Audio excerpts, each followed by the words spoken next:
Hello, everybody. Today we're reading the whole story of the Halloween mummy murder.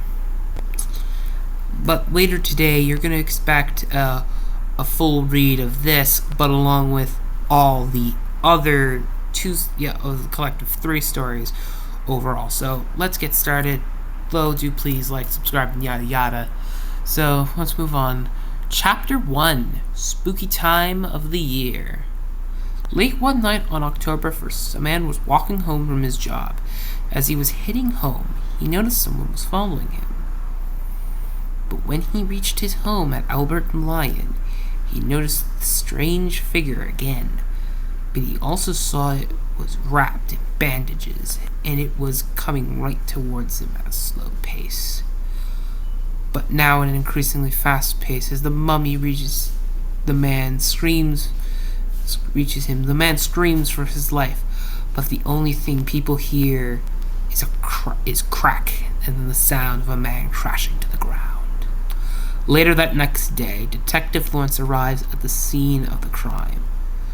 "Who's the murder victim today?" asks Detective Lawrence. Constable Ryan responds with, Mr. Arlington Bradley. He worked at the store on Lyon and Somerset. The last person to see him was his friend Sam Crawford, who saw him leave work at about 6 p.m.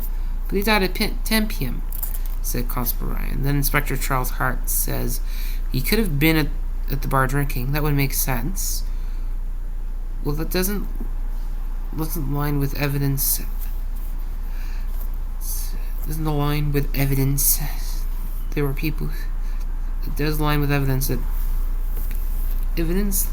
there were people who they did see him at the bar around 9 p.m. Later that afternoon at the morgue, Dr. Ashford said that Mr. Arlington died from a broken neck, but also noticed an injection mark in the neck. So we checked him for toxins, and we found a deadly concentration of heroin in his system. Later that evening in the interrogation room, Detective Lawrence is questioning a friend of the victim who saw and heard his friend die from a distance.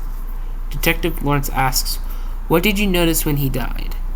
"I noticed that there's a mummy that came right up to him and stood right in front of him, and all I heard was crack, and then he collapsed to the ground. And that's why I called," Sam Crawford said. Detective Lawrence asks, "Does Mr. Arlington have any enemies?" Sam Crawford responds with, "Yes. There was this one guy, Ian Langley."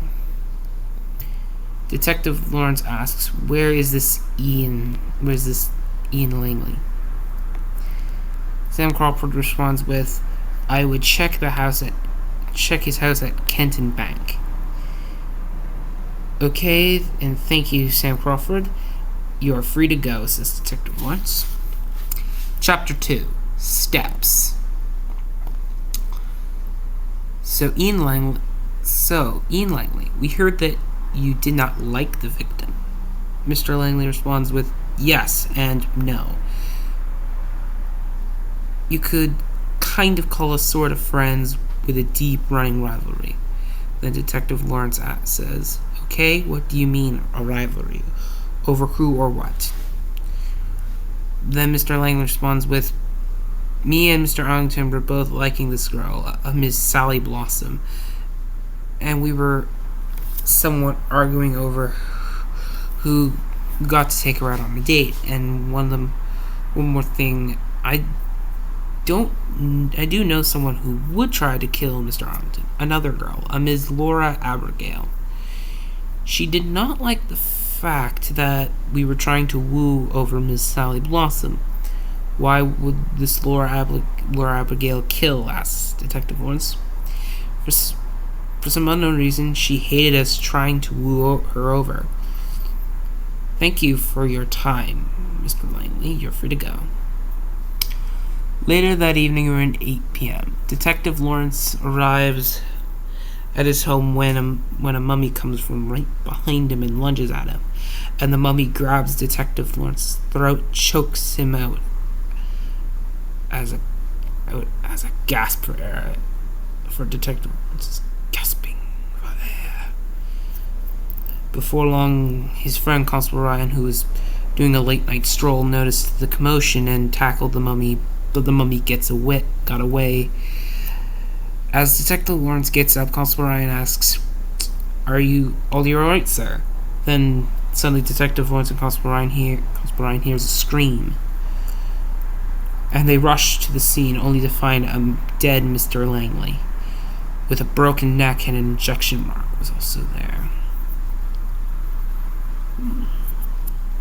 Later the next day at the morgue, Dr. Ashford says to Detective Lawrence, Mr. Langley died from a broken neck and poison. Inspector Hart says, This is going on long enough. We need to catch this criminal now. Detective Lawrence, do you have a plan? I do have a plan, and it's very simple. The woman the men were fighting over, what if we bring her into the investigation and use her as one of our officers to lure out the killer? Chapter 3, Fall of the Dead.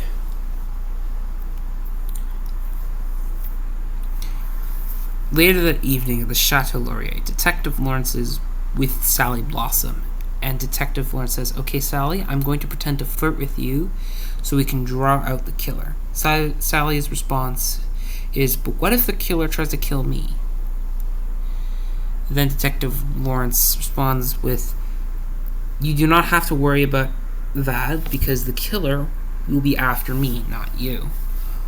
Sally says, Thank you for clearing that up. And they realize it's time and they leave the hotel and get a cab back to the detective's house. As they are on their way home, they start to notice someone following them, and Detective Lawrence responds with, Well, that's good, the mummy's following us. Then a few minutes later, they reach home and depart from the cab, and wait for about a minute. And then, as they head in, they notice that the mummy is starting to approach them. This has got to be the mummy we're looking for, says Detective Lawrence. Then suddenly, the mummy lunges at Detective Lawrence. The mummy then lands on Detective Lawrence's, and they have a struggle till Constable Ryan comes out from behind a bush and pulls the mummy off Detective Lawrence and tackles it to the ground. Then they unmask the fiend and find out it's Ms. Abigail. Later in the interrogation room, they ask, Did you kill the victims? Ms. Abigail responds with, Yes. Detective Lawrence asks, Why did you do it? Ms. Abigail responds with, It was because of a little thing that I would never make public, but I'm already going to prison, so I'm going to tell you anyways. I love Sally in a romantic way, but those two stinking men were in the way, so I thought I would strike them down and leave them out of the way so I would get my girl. Detective Lawrence says, In this case, I could probably guess that if it was more obvious. But I support you here, so I'm going to leave this forbidden love between you and Sally in the interrogation room, and there'll be no mention of this ever. You have my word. Then Ms. Abigail responds with, Thank you. Later that evening, Detective Lawrence tells Constable Ryan and Inspector Hart that today's case was kind of interesting. Let's hope if we have any cases like this again, it'd be a good one. Both Constable Ryan and Inspector Hart responds with, I agree. Then Detective Lawrence says, Good night. Alright, folks. I hope you liked the story. Please subscribe, and click the bell notification down below. And, well, this is the end of the short bit. In this case, I'm going to be reading. This will also be in the longer video with the other two stories. So, next time, when we get to the next story. See you in a minute. Bye.